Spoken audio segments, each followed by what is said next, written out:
70-740 Lesson 2, Installing, Upgrading, and Migrating Servers and Workloads. Well, what are we talking about? Well, we're talking about installing Windows Server. And we're going to take a look at a number of different ways that server can be installed. Not the methods, but the types of server that can be installed. There's server core, there's server standard, there's server data center, there's server essential, all different types of installations of Windows Server. We'll be looking at all that. And then we're going to be looking at how to migrate server and workloads with Windows Server. And of course, we'll talk a little bit about activating Windows. So let's get into it. There's a lot of different key terms, and beginning with what is the difference between Windows Server 2016 with desktop experience and Windows Server Core? Well, Windows Server 2016 with desktop experience is the same thing as having a GUI, a graphical user interface. Core does not have a GUI. It is a command line management interface.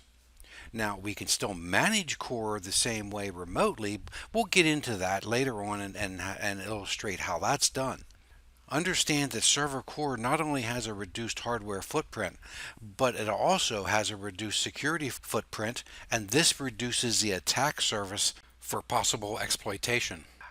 Understand, though, that Core does not support each and every Windows Server role.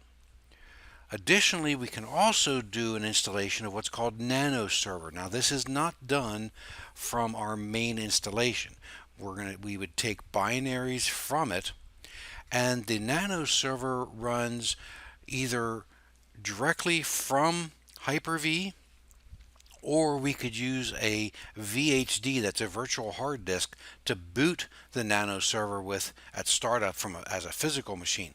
But it's a new installation option, and it wasn't available prior to Windows Server 2016. In other words, it wasn't available in Windows Server 2012 R2 or any older operating system.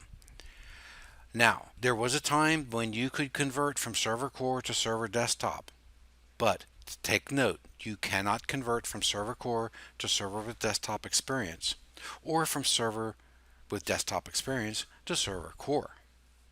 You select which method you want to have your Windows Server installed when installing Windows Server, and you can see that option right here on your screen.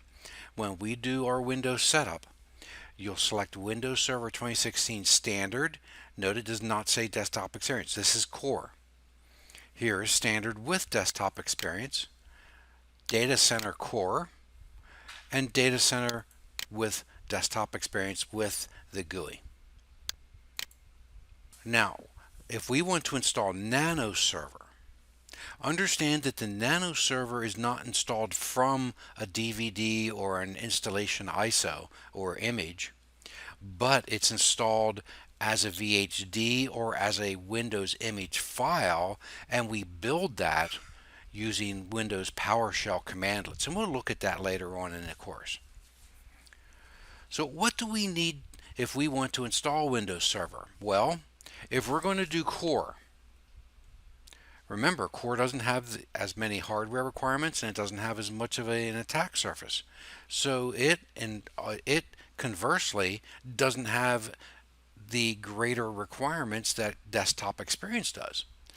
You only need 1.4 gigahertz 64-bit processor. You can run it on 512 megabytes of RAM, half a gig of RAM.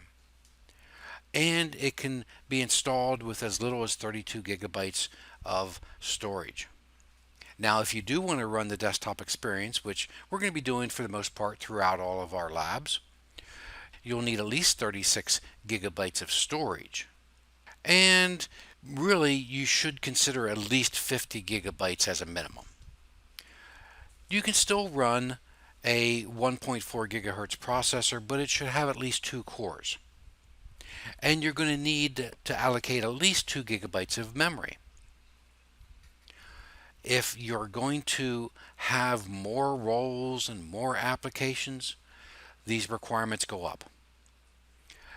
Also, consider adding additional disk space If you're going to install it from a network, because you have to have space to be able to transfer everything to your storage before you do the install, or for computers that are going to utilize more than 16 gigabytes of RAM. Keep in mind you also need to have a storage and network adapters that are PCI Express compliant.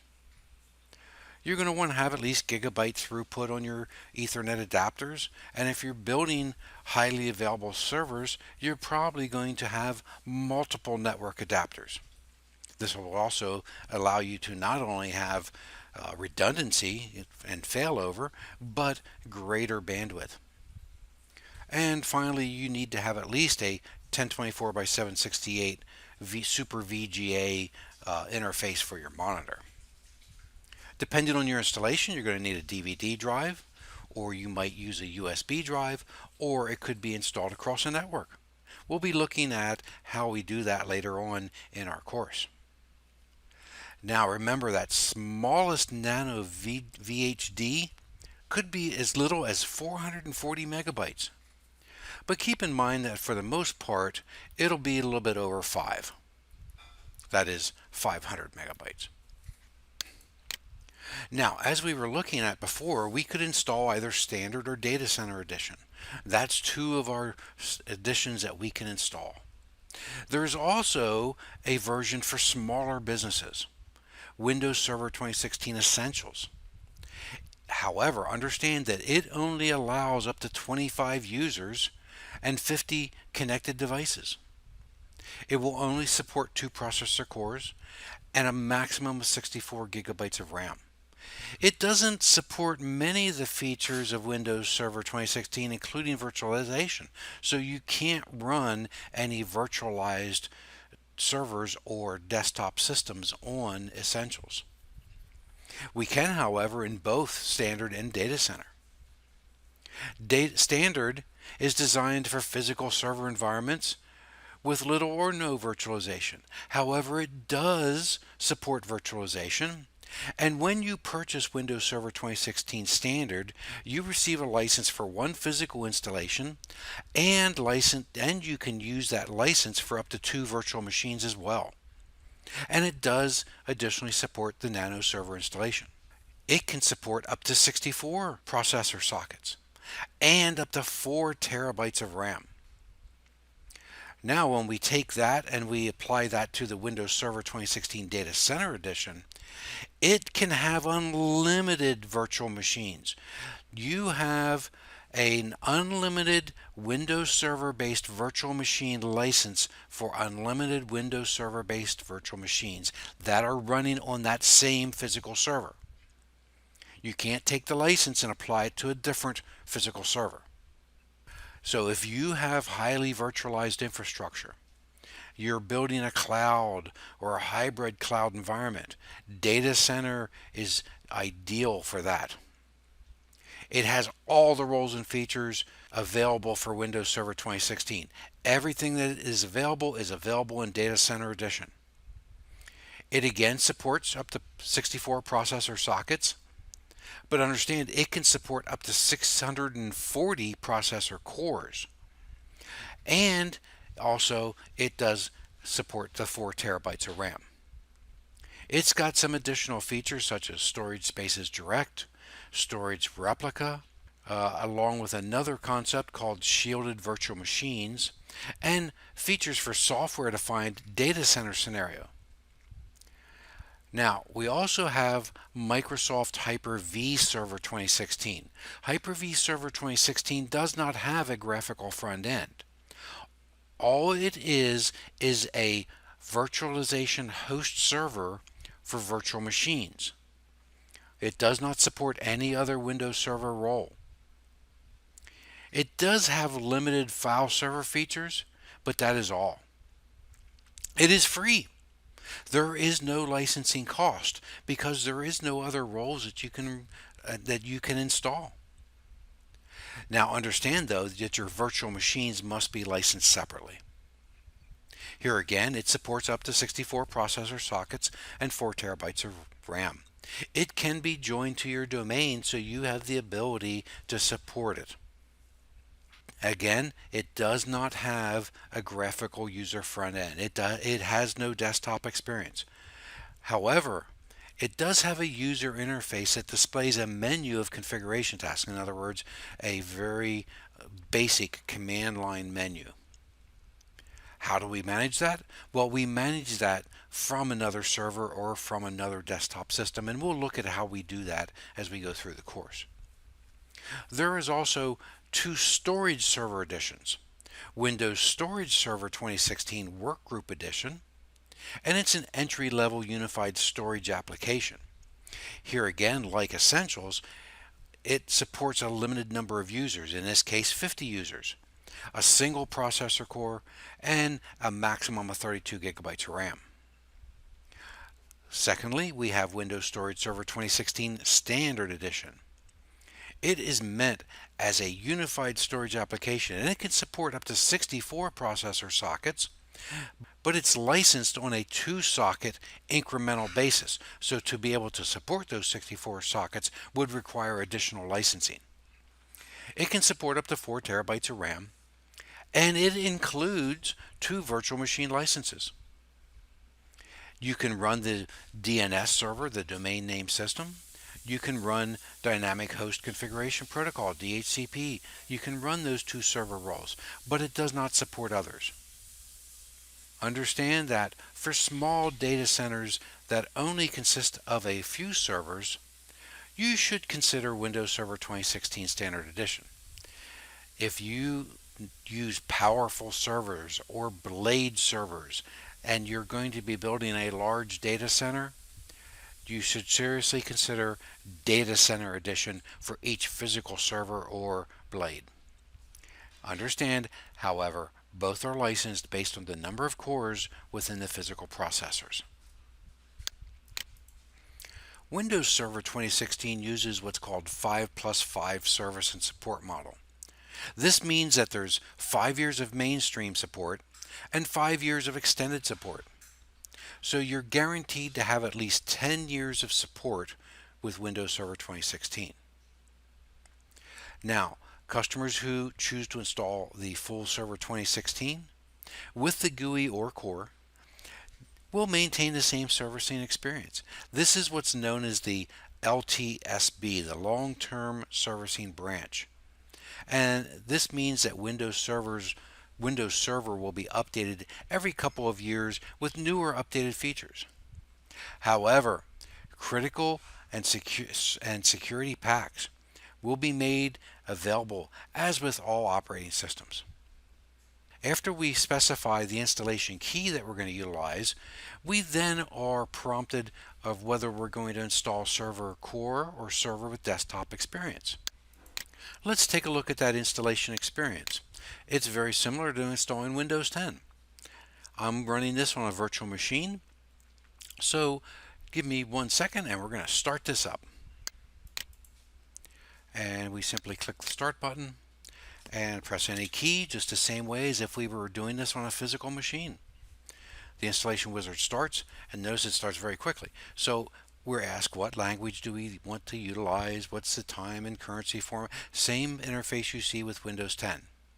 We click Next. We select Install Now. Well, if this was a pre-existing unit, we could repair your computer. We could go into that section. We're going to do a new installation. So the wizard begins. It's copying the setup files. And we're asked, hey, do you have a product key? Now that product key is tied to the type of installation that we're going to do. We insert our product key.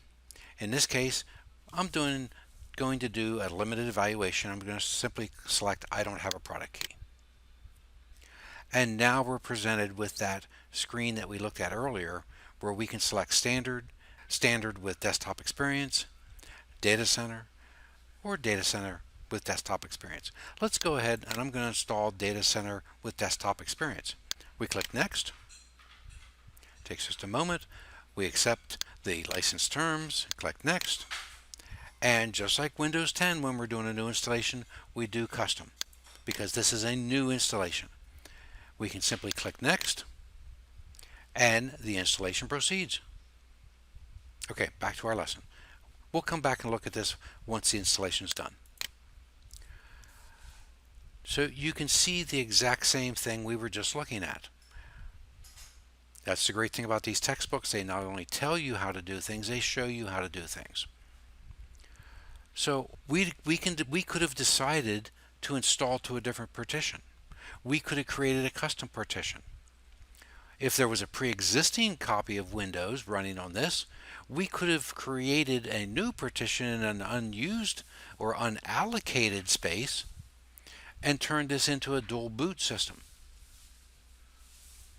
Understand that if you're installing this to a server that's on a RAID array, that you're running on a RAID 1 or a RAID 5 or a RAID 6 or a RAID 0 plus 1 or a RAID 1 plus 0, which we also called RAID 10, of course, you may require additional drivers to access that RAID array.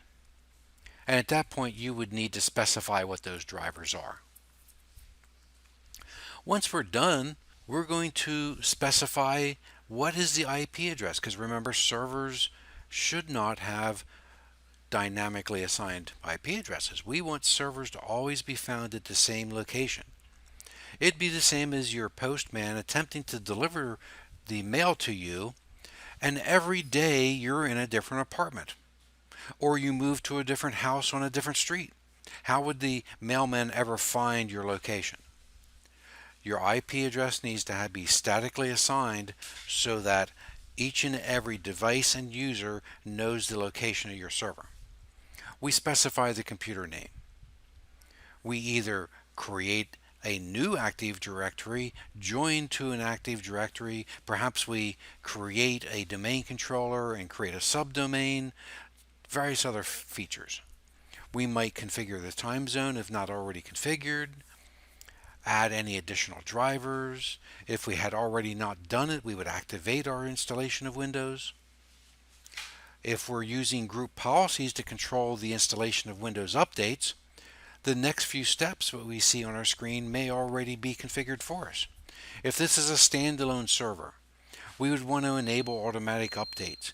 We would want to download and install any updates that are available to make sure that our server is as secure as possible before we actually start configuring any roles or features, which is the next step. We might want to enable a remote desktop feature so that we can connect to it remotely without having to access the physical machine. We would also want to make sure that any specific firewall settings are configured in the Windows firewall. And then, of course, install and configure additional applications, understanding that most servers don't run applications, servers run services. And then, of course, provide any access as needed to that server. When it comes to the types of features and roles that we can install, understand that a role is a set of programs that perform a specific function on a network. A DNS server, a DHCP server, a web server. Role services are made up of one or more role services that provide the functionality of the server role. A feature is a software program. It's not directly part of a server role, but it can support or augment the functionality of a server role. To add, remove, or manage server roles and features, we use Server Manager. And we've looked at this already in our beginning videos, and we'll be using Server Manager to add and remove and manage those server roles and features many times throughout our coursework. So, for example, File and iSCSI services consists of a server role, and it provides us technology that allow us to manage file servers and storage. It includes the file server, branch cache for network files, and so on and so forth down the list. Two examples of features are failover clustering or network load balancing. They do not provide network services for users. However, they can be used to make the server roles fault tolerant. Some other features include the .NET Framework features. The background intelligent transfer systems. That's called bits, and that's how we get updates. It allows the resumption of file transfers after network disconnects and computer restarts. BitLocker, containers, as we already mentioned, failover clustering and load balancing, and many other. How do we do those role and feature installations? Well, we go to Server Manager, we click on Manage, and then select Add Roles and Features. And here you can see those steps. Now, we've already mentioned a few times that if we install Windows Server Core, it doesn't have as many hardware requirements. It uses fewer hardware resources because it doesn't have a graphical user interface. Because it has fewer running components, there's fewer components that can be compromised. Thusly, it also requires fewer updates. If you install the server core as your installation, understand that you can install certificate services. We could host a domain with it. We can do DHCP and DNS. There's many other roles that we can do with from core, but not all roles. Now, as far as installing Windows Server Core, we saw those steps, and we'll take a look at a server installation using the core method. Let's go back and take a look at our server installation that we're running. So here it is, and it's currently stalled on it's running, but it hasn't restarted. So we're going to go ahead and make sure that that comes up. And a few seconds later, there we were. To install password, we need to set a password, so we're going to use the same password that we've been using in our ACE IT environment, and that is going to be PA11WORD. And PA11WORD. Let's make sure, yep, I typed it correctly. It's finalized, and just that quickly we're up. Now, how do we access this? What happens if I press Control-Alt-Delete? Well, it's going to lock my physical machine. To access this from the keyboard, you will press Control-Alt-End. Control-Alt and End. And you can see there I can access it. Or there's a button that simulates the Control-Alt-Delete here. But remember, in your virtual environment of Hyper-V, if you want to access the logon screen, it's Control-Alt-End. That's Hyper-V. Okay, so let's go ahead and put our password in. Should only take a few moments, and our desktop will appear. And there it comes up. We're loading. We should see a few more icons appear down in our system tray here, down on the taskbar, and then Server Manager will load. Now, I'm going to create another Windows installation while this loads up, and we're going to walk through the installation of Server Core. So I'm going to do New Virtual Machine, and this would be the same steps if you're using Hyper-V. And I'm just going to call it Server Core. And I'll select Generation 2 because that gives me access to many more features. It's UEFI versus BIOS. And what did we say the minimum was? It only needed 512 of RAM. So I'm going to go ahead and I'm going to set it for 512 right off the bat. I'm going to connect it to my external switch. We're going to create a virtual hard disk. I'm going to go ahead and I'm going to use that same installation ISO and finish. And now I can go ahead and I can click connect and I can click start. Press any key, just the same thing. Oh, I didn't give it enough startup RAM. Okay, so let's go ahead because it's UEFI. Let's go ahead and I'm going to turn this off and we'll just change that real quick. This won't, and let's see here, minimum RAM 1024. And we'll set it 1024 here as well. We'll apply that and let's start that up again. Once our installation is done, we could reduce that RAM if we wanted to. We click next, we click install,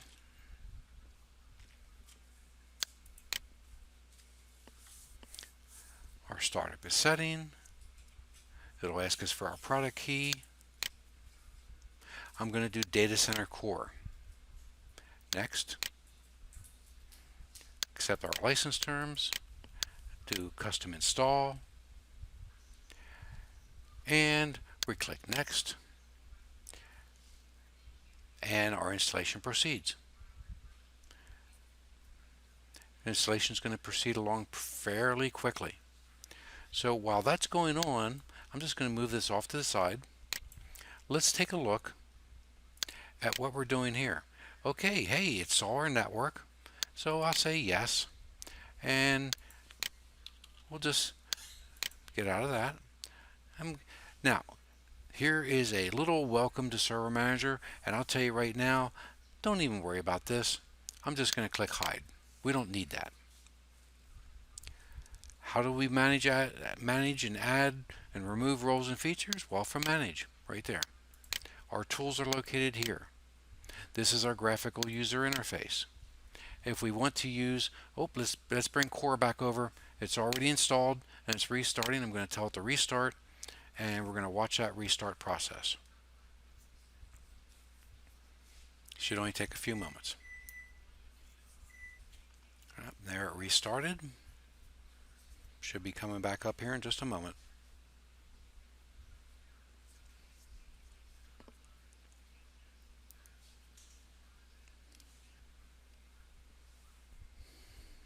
Okay, and this is what Core looks like. The first thing it says is we need to change the password. In other words, there has not been a password set. So I'm just going to simply press Enter on OK. Had to select the virtual machine. Enter. Okay, what's our new password going to be? We're going to make it the same as what we've been using all along. And tab to get to the next field and press enter. Okay, your password has been changed. We click OK, and here is our window. This is it. Now we can access sconfig and press enter, and there is our option. We can set our computer name, we can specify an IP address, we can enable our remote desktop. There's many different things that we can do here. We could activate it. This is how you manage from the GUI.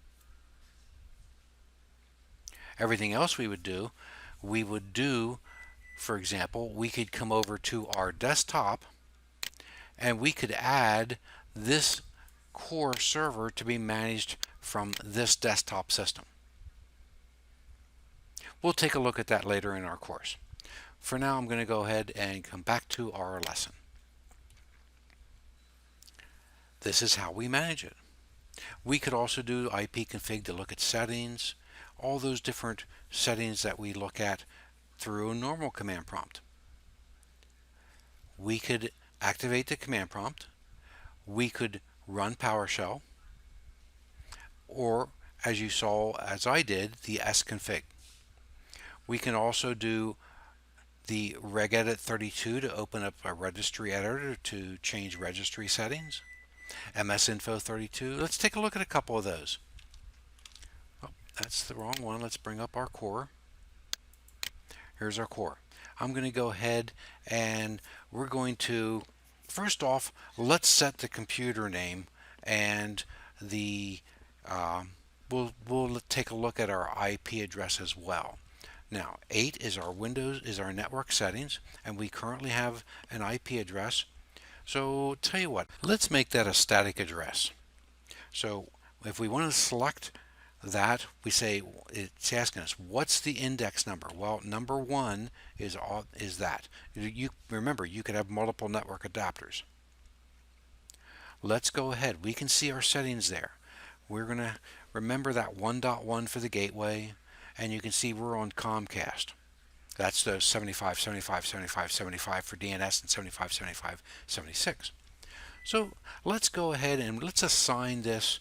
Let's give that same IP address as a statically assigned IP address. So we say one set network adapter address, and we say S for static, and we type in 192.168.1.42. We press enter. What's the subnet mask? We'll accept the default for Class C. What's our default gateway? 192.168.1.1. We press enter. That is set. We can see DHCP enabled is now false. It's not DHCP anymore. We need to specify our DNS. So number 2, and we've got 75.75.75.75. Preferred is set, and 75.75.76.76, and the alternate is set. We can now see our settings. We do number 4 to return. Let's name this simply Core 2016. Number 2 for computer name, and we're going to name it Core 2016 and press enter. Do we want to restart now? Yes, we do.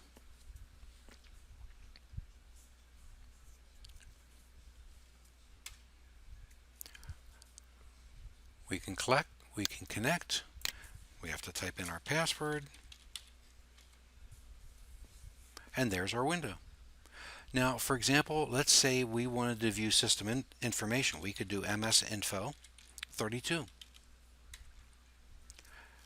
See, there are some graphical components to this. Not many, but there are a few limited ones. When we're done, we can close that, and we could run Task Manager.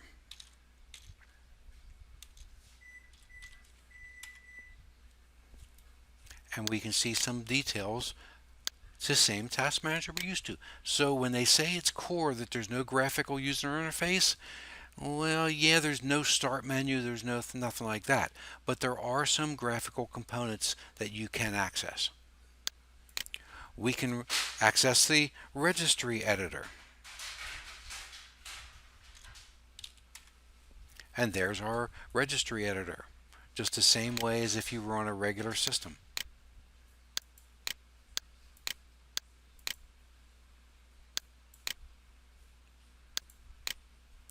If I wanted to run PowerShell, simply type PowerShell, and it says Windows PowerShell, and right here, if you see that PS prompt ahead of the directory that you currently are in, that's how you know that you're in PowerShell. We can type exit, and we can type exit. And I'm going to tell it to shut down. Now you say, well, there's not a lot you can do there. Well, if I were if this was part of our domain, I could add that server, and I could select that server to be managed by this server. And doing that, I could go into Manage, Add Roles and Features, and I could select that server, that Core 2016 server, and then install roles to it. That's how we manage server. We could also use a remote desktop to manage a server.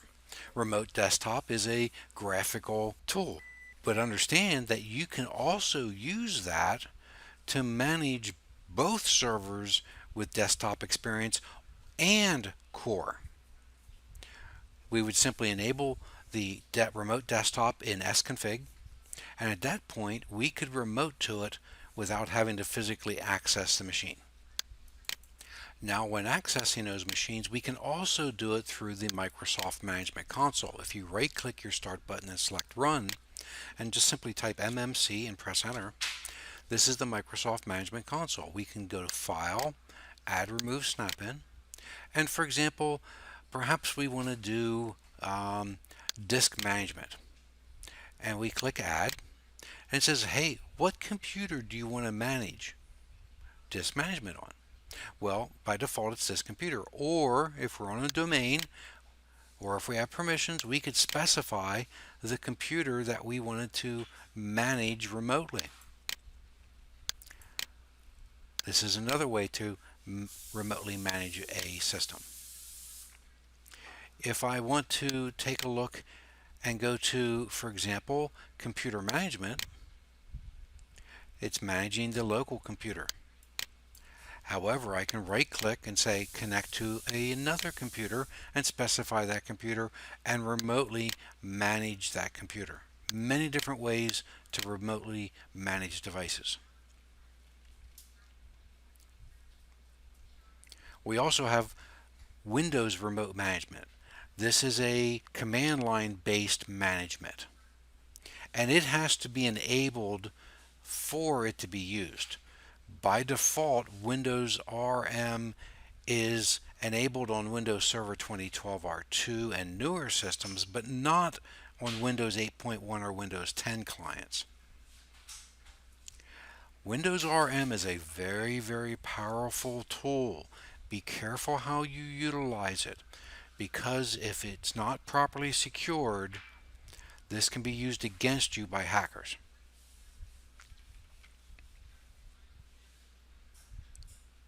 We can also remotely manage our systems using Windows PowerShell. PowerShell is much, much more than a command prompt. It allows you to connect to a remote PowerShell host and run scripts interactively on it. We can utilize PowerShell to pull in information from another computer or from many other computers. We could remote do that PowerShell remote to a single computer, or we could use the one to many remoting model, where we could send one or more commands in parallel to multiple computers. Very powerful options. We can use a graphical interface through PowerShell to install Windows features, Windows roles to other systems. For example, to install roles and features on a computer running Windows Server Core, you'd log on, use the Get Windows feature.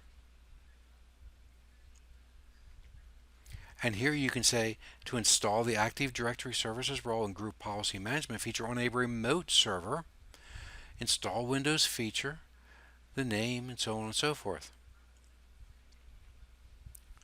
Now, what about upgrading? In place upgrade. And keep in mind, it is the most complicated form of an installation. It's the lengthiest, and it's the most likely to cause problems and for you to experience problems. Whenever possible, perform a clean installation, that custom installation. And using the tools and the methods that we illustrate in our lab, migrate roles from one system to another. For example, in our lab, we illustrate how a server could be running DHCP to hand out IP addresses for our network. And we could have had this in our system for a year, 2 years, however long. Perhaps it handles IP addressing for 1,000 systems. There's many different leases, there's many reservations, options, and scopes and such. To recreate that would be very time consuming. We can export the role and all the configuration settings that are there, and then import that to another computer and have the role seamlessly be moved from one system to another without having to go through all the pain and headaches of an upgrade. Be sure to understand the various upgrade paths that are available if you do want to update. For example, if you want to upgrade data center, you upgrade to data center. If you're going to upgrade this web server 2008 R2, it goes to server standard. Understand what those upgrade paths are. Understand the various steps that are required for you to verify before considering an upgrade. If you're going to do the upgrade, follow the following steps. For example, instead of booting from your installation medium, you would install the DVD while Windows is operating. Now, we can migrate roles from one version to another. We can migrate roles from earlier versions of Windows to Windows Server 2016 or from one 2016 server to another 2016 server. And be familiar with those types of roles as you can see on your screen that can be migrated. And in our lab, we use the Windows Server migration tools to perform a move just like this. Now keep in mind that we're moving a DHCP server role that only is set for a small scope of 10 IP addresses, but it could be a scope of 1,000. It wouldn't matter. The process is exactly the same. Be familiar with the various ways that you can activate Windows. Activation verifies that your copy is genuine and it's not been used on more computers than the terms allow. Keep in mind that if you buy a copy of Windows Server 2016 server, that can be installed to one physical server, and that license can be used on that same server using Hyper-V to run two virtualized instances. Now, if you're unable to activate through the online activation services, there are other ways through phone, KMS, or we can actually do activation through Active Directory domain services. With manual activation, you enter your product key and activate over the internet. You can also activate over the phone by using a retail product key or by using a multiple activation key. Now, there's also OEM keys. Manufacturers provide OEM keys, and these are tied to specific computers. And they're typically, the OEM keys have been distributed with systems since going back as far as Windows 7. But they can also be found on systems running Windows Server. If you have many clients and servers, you should consider using the Volume Activation Services server. When you do this, you can choose two different ways to do that volume activation. You can use the KMS or Key Management Service, or you can use Active Directory based activation. When you use the volume activation services, each activated computer must contact the KMS server periodically to renew its activation status. And here are the steps to install that KMS service. If we want to use Active Directory based activation, understand that this is a new feature that's been available since Windows 8 and Server 2012. It enables enterprises to activate computers when the computer is joined to the domain, as long as the computer has what's called a GVLK, a generic volume license key.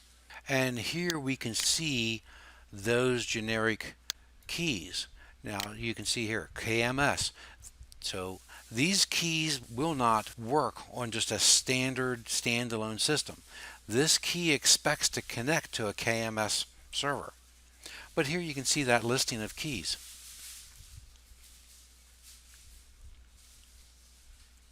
These are generic keys, one for each version. You would install that key, and at that point that server expects to connect to a KMS server for its activation.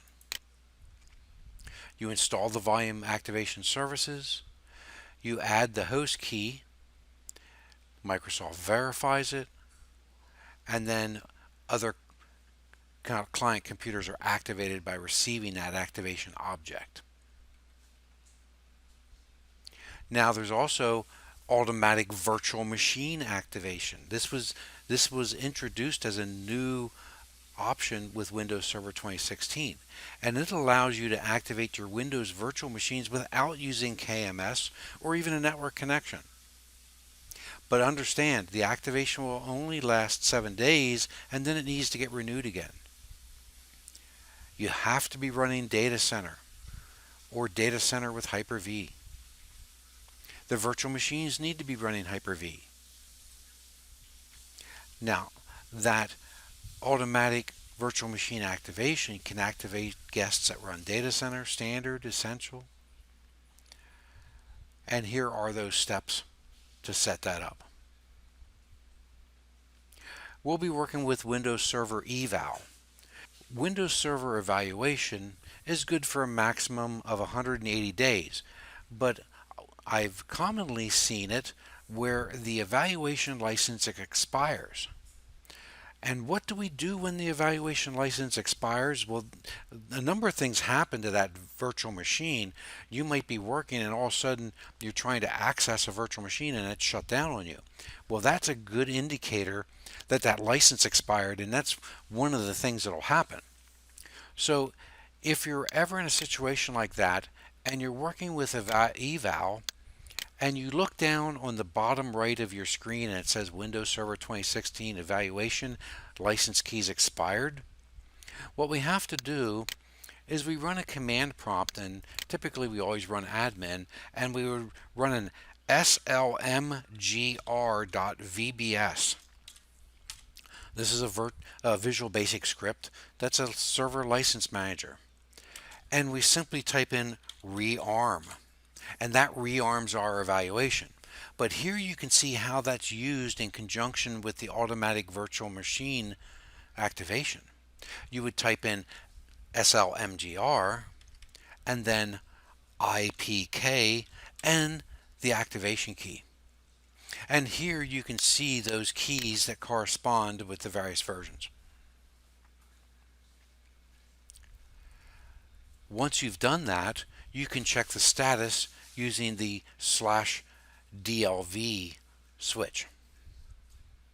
And here are additional ways to check those options: to uninstall a key, to force an online activation, if you're going to activate offline, many different options for that slmgr. If you want to see what all those options are, you can simply type it by itself, and here are all those various options.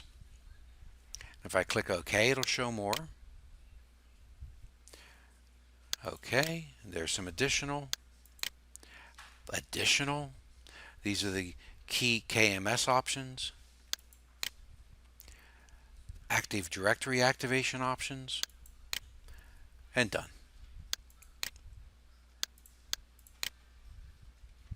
Now, sometimes when you manage servers in a data center, it's a lot of work to configure all those servers. So to reduce the amount of time necessary, you might want to configure using Windows PowerShell desired state configuration. What this is an extension of Windows PowerShell and the Windows Management Framework. So instead of creating and executing scripts, you can define the configuration, and that configuration will be reapplied based on a specific interval. So if a configuration on a system has drifted or changed, it will correct that configuration drift. It can be deployed in a centralized or decentralized environment. And the systems that you want to use this on don't have to be part of an Active Directory domain. Some of the configurations that you can apply using the PowerShell desired state configuration are the enabling or disabling of server roles, registry settings, files and directories, environment variables, many different options for doing that. And here are some of those commands, what we call commandlets, for performing those functions.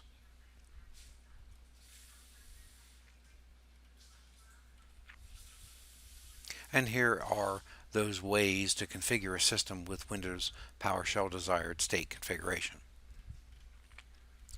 So in this lesson, we learned that before installing Windows Server 2016, you first want to determine what are the minimum hardware requirements for the installation version that you are going to specify. Just like earlier versions of Windows Server, you have multiple editions to choose from. Server Core is an installation option that provides a command line management interface. It doesn't have a GUI, so it uses much fewer hardware resources. Because it has fewer running components and fewer hardware resources, it has fewer components that can be compromised, and therefore also requires fewer updates. But remember, just like any other installation of Windows Server, it will need to be updated the same way that you update your other systems. We can use remote desktop connections and administration tools to manage our servers remotely. We could also use PowerShell remoting and WinRM. We can do an in-place upgrade, but understand that it is the most complicated form of a Windows Server 2016 installation, and it is the one where we're most likely to encounter problems. Whenever possible, install a new copy of Windows Server and migrate your applications, your roles to that new installation. Many roles are very easy to install but involve a lot of configuring. Roles may require policies, security, and other settings that you have to configure before it can be used. This is why you want to migrate such roles rather than attempt to reconstruct them from scratch. And finally, activation helps to verify that your copy of Windows is genuine and it's not been used in more computers than the terms allow. And we additionally looked at all the various ways that your Windows Server can be activated. Thank you for reviewing 70-740 Lesson 2.